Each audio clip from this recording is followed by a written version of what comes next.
Bienvenidos a una nueva lección de la Escuela Sabática. Mi nombre es Leonardo Meda y tengo el gusto de poder acompañarlos nuevamente en esta nueva lección. Y digo nueva porque recién comenzamos la semana pasada con la lección titulada En el crisol con Cristo. Un tema interesante que ahora vamos a definir junto a la mesa que me acompaña. Y aprovecho para introducir a quien tengo a mi derecha, al pastor y amigo Álvaro Gamarra. ¿Cómo estás? Bien, Leo, contento de estar acompañando una vez más aquí en la mesa con ustedes. Y espero que no sea la última. Claro que no, claro que no. Siempre necesitamos buenos amigos que nos vengan a acompañar en la lección y disfrutar juntos, ¿no? De eso se trata este repaso de aprender juntos. Totalmente. Muy bien, y a mi izquierda también tengo una amiga y compañera de trabajo, a la licenciada Mari Bejar.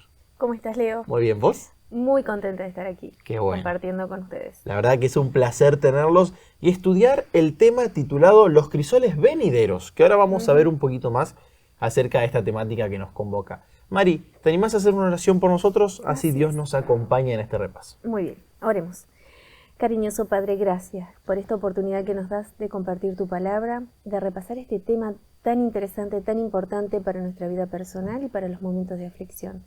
Ayúdanos a guardar estos consejos, tus palabras, Señor, que son tan importantes para esos momentos difíciles que nos toquen. En el nombre de Jesús, amén. Amén, amén. Muy bien. La semana pasada ya comenzamos con este trimestre donde vamos a ver qué es el crisol, a qué se refiere. Y traje una definición que dice lo siguiente. El crisol es un recipiente que se utiliza para derretir una sustancia que requiere una temperatura muy elevada. Y también puede significar una prueba difícil o algo que influye en el cambio o desarrollo, ¿no? Tremenda definición de lo que es un crisol.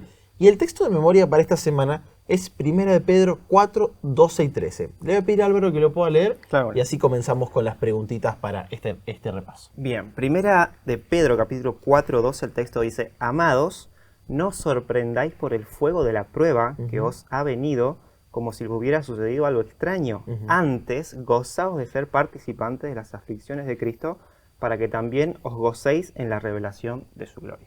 Qué versículo, ¿no? Cuando lo leía preparando para este trimestre, me di cuenta que muchas veces pensamos que al bautizarnos, que al entregarnos a Jesús, a Dios, de la manera que sea, creemos que todo va a estar bien siempre, ¿no? Es por ahí una idea medio fantasiosa que tenemos. De repente, si estoy con Dios, ya nada malo me va a suceder. ¿Es así? Y fíjate que, Leo, esto es algo que también nos venden de alguna manera, ¿no? Hay veces, hay religiones, hay iglesias que te venden que una vez que vos entras a la iglesia, que aceptás, toda tu vida va a ser color de rosa, ¿no? Claro. Como que todo te va a salir bien y te va a ir bien. Incluso escuchás las típicas frases: antes me iba mal, antes me pasaban las cosas y ahora está todo súper bien. Claro. Y la realidad es que creo que en el día a día nosotros pasamos por diferentes conflictos de diferentes maneras. A ver, puedes salir de tu casa en tu auto de lo más tranquilo y te puede chocar alguien. Claro. Puedes recibir una noticia de que tenés alguna enfermedad, vos o algún familiar, que puede ser algo doloroso. Podemos enfrentar situaciones en el día a día difíciles, que las enfrentamos. Y uno dice, bueno, pero si una vez que entro a la iglesia, una vez que acepto a Dios, este tipo de situaciones van a dejar de pasar en mi vida, van a dejar de estar. Y es ahí donde el texto de memoria nos responde y lo que nos dice, ¿no? Amados. Dice: amados, no os sorprendáis. Claro. A ver, gente, no se sorprendan. Esto no es algo nuevo. No es que si te viene algún conflicto, algo malo, no te sorprendas. Claro. Pensaba en este texto y ¿sabes en quién pensaba? En Josafat. El libro de Crónicas habla de la historia de Josafat y dice que Josafat empezó a hacer las cosas bien, mandó a los príncipes a que salgan, prediquen. De repente vino una multitud y dice que él tuvo miedo, dice la historia, ¿no? Y en una pregunta que se hace Josafat ahí en el texto dice: ¿y no eres tú el Dios que está en los cielos? Y creo que nos lleva un poquito a nosotros a lo que nos pasa. Porque cuando estamos bien con Dios y pasamos por alguna situación difícil, es como que miramos al cielo y decimos: pero Señor... Dudamos, ¿no? Exactamente, empezamos a dudar. Pero no eras vos el que me estaba protegiendo. Claro. No estoy yo haciendo las cosas bien para que todo me vaya bien. Pero interesante el texto. Amados, no se sorprendan, dice, por el fuego de la prueba. Esta palabra fuego de la prueba tiene que ver con las quemaduras. Claro. Dice: no te sorprendas cuando te quemes, Wow. cuando te arda. O sea, que la Biblia está diciendo eso. Exactamente, no te sorprendas cuando estés en el horno. Por la prueba que ha venido, como si hubiera sucedido algo extraño. Gente, no es extraño, estamos en un mundo donde estas situaciones van a pasar, seas cristiano o no seas cristiano, vas a pasar por momentos así. Y me encanta cómo el versículo 13, ¿no?, introduce porque dice, antes, gozaos. Hay una gran diferencia en los problemas que pasa el cristiano, creo yo. Una cosa es pasar dificultades y problemas estando lejos de Dios, sin tener esperanza. Otra cosa es pasar dificultades y problemas estando al lado de Dios, con una esperanza aún mayor, ¿no? Tal cual. Pensaba, ¿no?, que la religión y sobre todo la palabra de Dios nos cambia a nosotros, pero no cambia el mundo. Seguimos en el mismo mundo, aunque nosotros ya no somos los mismos, ¿no? Exacto. Y hace poco me tocó compartir una semana de oración en el Paraguay, y me acuerdo que una chica en una entrevista me contó muchas cosas que estaba pasando, realmente difíciles. Y ella me preguntaba, pastor, ¿hice algo malo? ¿Qué hice para merecer esto, ¿no? Y me pareció súper válida la pregunta, porque ella entendía que quizás estaba siendo castigada. Y Mari, te quería hacer una pregunta. ¿Existen los crisoles de Satanás? ¿Por qué te pregunto esto? Porque a veces tenemos esta duda, ¿no? ¿Y cómo deberíamos reaccionar los cristianos ante estas situaciones? Bien, por un lado tenemos que ver que existen las pruebas que Dios coloca, ¿no? Que para purificar nuestro carácter, para que nosotros podamos a veces darnos cuenta, uy, no, eso está mal. Claro. De hecho, cuando empezamos a estudiar la Biblia, a aprender, descubrimos que hay un montón de cosas que las hacemos mal. Sí. Entonces, y en ese decidir seguir los consejos de Dios, los mandamientos, y tenemos que tomar decisiones que duelen a veces. Pero eso va formando nuestro carácter y nos va preparando para el cielo, a medida que vivimos acá. Ahora, Satanás también tiene su artillería, ¿eh? Y que no necesariamente es redentora, ni forma el carácter, todo lo contrario, ¿no? Es bastante destructiva, diría yo. Exacto. Busca, dice el pasaje, ¿no?, de Primera de Pedro 5:8, ahí nomás en el mismo libro donde está el versículo de memoria, dice que anda como un león rugiente buscando a quién devorar. Así que si nosotros nos miramos alrededor nomás, ¿no?, y vemos las guerras, las motivaciones que tienen las personas, los países, las naciones, los gobernantes, sin ir a lo que es la persona, ¿no?, al que gobierna como persona, sino a la entidad. ¿Qué motivan esas guerras? Claro. ¿No? Y la realidad, que muchos lo toman del otro lado. Pero si Dios existe, ¿por qué hay gente que se muere de hambre y sufre? Y por ahí la pregunta es, en realidad, ¿y qué hago yo con respecto a los que están a mi alrededor? Claro. Y Que tienen están pasando hambre y sufren. Entonces, Satanás también hace de las suyas, pero con un objetivo totalmente opuesto al de Dios, que es justamente debilitarnos en la fe y hacernos perder la esperanza. Pero la respuesta es sí. O sea, Satanás apunta su artillería pesada y sobre todo contra los más débiles, ¿no? Porque quizás hay momentos donde nuestra espiritualidad está un poquito más flaca y hay momentos donde está más alimentada, y ese ¿no? es el momento donde justamente él ataca. Claro. Qué vivo. Cuando estamos un poco frágiles, débiles, y ahí. Claro, y nos pega. ¿Sabes qué pensaba en esta situación? Muchas veces nosotros, cuando pasamos por situaciones difíciles, por pruebas, hacemos a Dios artífice de esto, cuando muchas veces no lo es. Y es por eso que, ¿no?, tu pregunta decía, ¿no?, ¿Satanás tiene sus crisoles? Y yo creo que sí. Y en este sentido, muchas veces nosotros, cuando pasamos una desgracia, decimos, Dios me está haciendo pasar esta prueba. La pregunta es Dios el que te está haciendo pasar esa prueba? Exactamente. Y ahí creo que nosotros tenemos que empezar a entender cuándo es una prueba, cuándo no es prueba, cuándo es desgracia, cuándo es algo del mal, cuándo es algo de Satanás, o cuándo es de Satanás y cuándo es del hombre. Claro. Hablando de crisoles, la lección nos plantea los crisoles del pecado. Y a mí me llamó mucho la atención, ¿no? Porque nos da la idea de Dios castigando a la persona. Y creo que es lo que muchas veces pensamos cuando nos equivocamos. Es decir, Dios baja su martillo, su hacha, el rayo que tenga para castigarme por lo que hice mal, ¿no? Y es claro, si yo tengo mi familia, tengo mi pareja, mis seres queridos y les miento, los engaño, soy falso, va a haber una consecuencia. Es muy probable que me quede solo, ¿no? Y la pregunta que te quería hacer, Álvaro, es, ¿se manifiesta la ira de Dios cuando yo hago algo mal? Creo que respondiendo a esto, ¿no?, cuando vos decís los crisoles del pecado, el que te introduce en ese crisol, en ese fuego para que te quemes, es el mismo pecado, de alguna forma, ¿no? Entendemos la relación causa-efecto. Todo lo que yo hago va a tener un efecto. Decíamos que si vos te parás bajo el sol con un helado, se te va a derretir el helado. Exactamente. Es lo que sucede en consecuencia de lo que nosotros hacemos. Es decir, todo lo que hacemos tiene una consecuencia. Hay un texto hablando de esto en Romanos capítulo 1, versículo 18, que tiene que ver con la ira de Dios. Fíjate, dice, la ira de Dios se revela desde el cielo contra toda impiedad e injusticia de los hombres, que suprimen la verdad con su injusticia. Cuando vos lees este texto, sentís o entendés a un Dios impartiendo su ira con aquellos que están haciendo el mal, claro. ¿sí? O que están yendo en contra de él. Y se nos viene a la mente automáticamente a un Dios sentado, como decías, con un martillo, con una ira, mirando quién está haciendo las cosas mal. Para Cuando castigar. hiciste las cosas mal, ¡pah! Va el castigo. Claro. Típica mamá que te dice, ojo con lo que haces porque Dios te va a... Te va a castigar. Exactamente, ¿viste? Entonces ahí ya estamos poniendo un mal concepto a veces de Dios en nuestras mentes. Vemos un Dios totalmente severo, esperando a ver las cosas malas que hacemos para castigarnos, ¿no? Ahora, es interesante que más abajo los textos, a partir del versículo 21 en adelante, empieza a decir cómo nosotros nos vamos a ir transformando cuando nosotros vamos en pos del pecado. Y creo que ahí el texto donde dice murmuradores, aborrecedores de lo bueno, fornicarios, perversidad, avaricia, tiene un montón de palabras muy feas, ¿no? De lo que nos pasa cuando nosotros vamos detrás del pecado. Y no implica que Dios nos está mirando todo el tiempo cómo castigarnos, sino implica de que nosotros nos apartamos de la protección de Dios. Claro. Y lejos de la protección de Dios pasan cosas. Exactamente. Es la causa de lo que yo estoy haciendo mal. Claro. Es lo que vos decías. Si yo hago las cosas mal, me van a salir la vida, me va a ir mal. Ahora, cuidado con echarle la culpa a Dios. Claro. No es Dios sacándonos su protección de nosotros, es nosotros alejándonos de la protección de Dios. ¿No? Muy bien. Ojo con pensar en ese Dios enojado y deseoso de castigarnos, porque, claro, encima lo ve todo, lo sabe todo y lo puede todo. Es como la máquina perfecta para castigarme. Exacto. Pero no es el Dios de la Biblia. Exacto. Y por otro lado es el hecho de que, claro, como Dios es todopoderoso, entonces hace tanto lo bueno como lo malo. Claro, exactamente. Y nos olvidemos que el autor de lo malo no es Dios. No es Dios. Hablando de eso, Mari, ¿de qué manera estar dentro de un crisol me purifica? Porque venimos pensando en el crisol, hemos planteado como algo hasta... Yo no quisiera estar dentro de un crisol, pero tengo que entender que me purifica, ¿no?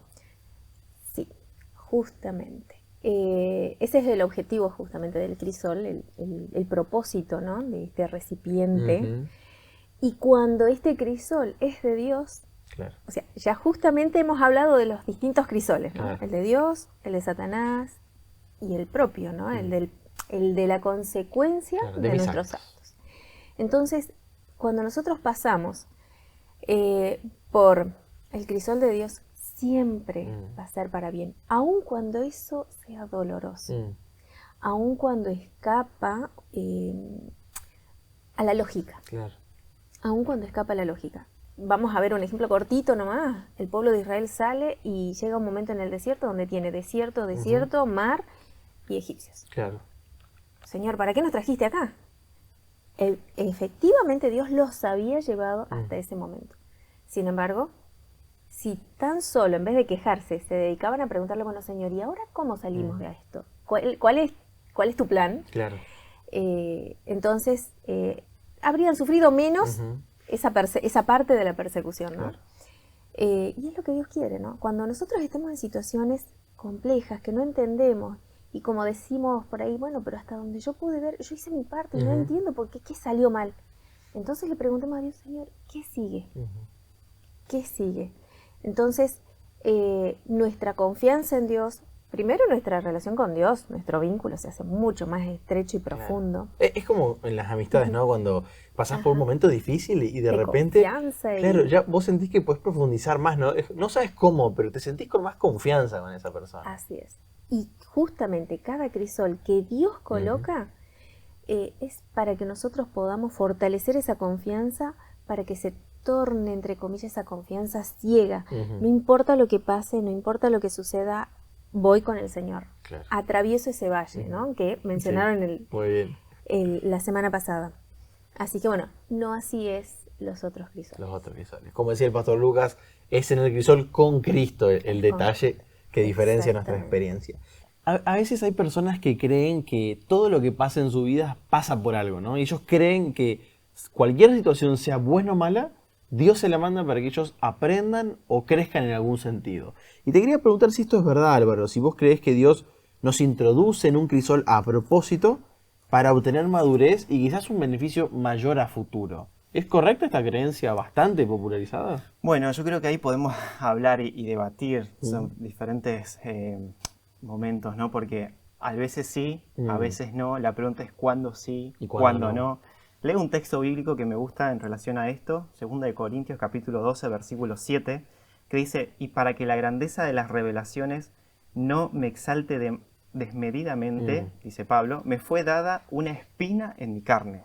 Conocemos este texto, una espina en mi carne. Un mensajero de Satanás que me abofetea para que no me enaltezca en sobremanera. ¿Qué texto es que ha suscitado mucho debate en los teólogos de cuál era el aguijón, ¿no? Exactamente, cuál era el aguijón. Y pensando en este texto, pensamos un poquito, ¿no? en alguna ilustración. Nosotros tenemos, por ejemplo, una tijera filosa que sirve para cortar y sirve para podar también. Claro. Cuando vos cortás algo es porque lo querés sacar, ¿sí? Cuando vos podás algo es porque le querés dar alguna forma, lo querés mantener de una mejor manera para que crezca y para diferentes cosas, ¿no? Ahora, teniendo en mente esto, si vos querés cortar o querés podar, usás la misma tijera filosa. Ahora, una persona, un autor llamado Wilkinson, decía, ¿no? Vos a veces orás para que Dios derrame sus abundancias en vos y para parecerte más a sus hijos. Claro. Dice, y si tu respuesta es sí, entonces estás pidiendo la tijera. Claro, ¿no? Tenemos que decirle, Señor, que sea para podar, no para cortar. Exactamente, ¿no? Ahora, teniendo en mente esto y leyendo el texto, digamos, de leer este aguijón, vos decís, bueno, ese aguijón en cierta manera lo ayudaba a Pablo. Porque decía que lo ayudaba porque lo ayudaba a evitar que él haga cosas malas o que peque. Hay que mantenerse humilde. Exactamente, lo ayudaba. Y Pablo le dijo, ¿no? 3 veces rogué al Señor que me quite este aguijón.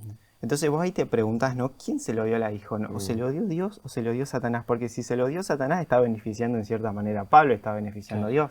Pero si se lo dio Dios, ¿acaso Dios le está dando algo malo, algo incómodo? Entonces yo creo que hay una pregunta para debatir y para poner sobre la mesa cuando nosotros mismos pasamos por situaciones que sentimos que esa situación quizás nos está ayudando. Claro. Y capaz que ponga la gente después en el comentario, ¿no? Si ellos están pasando por alguna situación o sienten un aguijón que aunque sea incómodo, sienten que les está beneficiando. Capaz que si hay algo estaría bueno leerlo. Claro. La gente en los comentarios después. Tal cual. Creo que el trabajo que nos tenemos que tomar es poder identificar, ¿no? A mí me gusta porque el Espíritu Santo es el que nos da discernimiento para entender qué viene de Dios y qué es lo que no viene de Dios, ¿no? A nosotros nos gustaría que sea todo blanco y negro y en realidad nos damos cuenta que la trama de este mundo es tan compleja que el Espíritu Santo tiene que actuar en nuestras mentes para que podamos identificar bien a Dios, ¿no? Y Mari, nos quedan pocos minutos, pero hay una pregunta muy linda que quería hacerte y es la siguiente. Si conocemos a alguien que está pasando por un crisol hoy, ¿no? Todos tenemos en mente a alguien que está pasando por alguna dificultad. ¿Es importante saber qué provocó la prueba? ¿Qué provocó el crisol? Si voy a hablar de otra persona, entonces en realidad lo que haría Jesús y lo que hizo Jesús fue... Acá estoy. Claro. No le preguntó mucho. No. Ahora, cuando se trata de nosotros mismos, es importante que veamos a ese Jesús acercándose para ver que está ahí al lado nuestro en ese valle de sombra y de muerte. Tal vez podamos en algún momento, siempre saludable, con la ayuda del Espíritu Santo, ver qué pudo haber ocasionado para que crezcamos. Si lo vamos a hacer con esa motivación, está justo a la medida de Dios, ¿no? Porque bueno, si yo me equivoqué y me doy cuenta, genial, porque ya sé de qué manera no voy a volver a hacerlo. Si de repente yo no me equivoqué, se equivocó otra persona, pero yo me sentí mal, ofendido y dolido, qué bueno es poder perdonar. Y si es algo que viene de Dios, porque hay alguna falla en mi carácter y que se puede mejorar, genial. O si es el enemigo intentando destruirme para que yo destruya a otra persona, o destruir a otra persona para que me destruya. Entonces, pero eso qué importante es cuando vemos algo así. Si es en nosotros, si lo vivimos nosotros, qué importante es que podamos hacerlo en la compañía de Dios, con la ayuda del Espíritu Santo. Si es con otra persona, creo que lo último que nos tenemos que preocupar es, ¿qué habrá hecho? ¿Qué habrá hecho para que le pasen estas cosas? Porque a veces lo que ha hecho la persona en realidad es simplemente ser fiel. Tal cual. Entonces, no ayudaríamos. No es lo más funcional andar juzgando a otros, ¿no? Exacto. Creo que Dios lo tenía tan en claro y por eso nos pidió, no juzguen porque se van a equivocar. Ustedes miran lo que está afuera, yo soy el único que puede mirar el corazón. Y se nos fue el tiempo, la verdad que pasó muy rápido y quería agradecerles a los dos por haber participado. Muchas gracias, Álvaro. A vos, Leo. Realmente disfruté y espero volver a verlos. Gracias, Mari, también por habernos acompañado. Un placer. Y sin duda espero que todos puedan disfrutar de estos materiales, que los puedan compartir, para que podamos empezar a entender los crisoles que estamos viviendo. Y me gustó mucho lo que dijo el pastor Álvaro, y entender que Dios a veces tiene que venir a podar cosas en nuestra vida para que nosotros también podamos seguir creciendo. Que Dios los bendiga, que podamos seguir compartiendo este lindo material.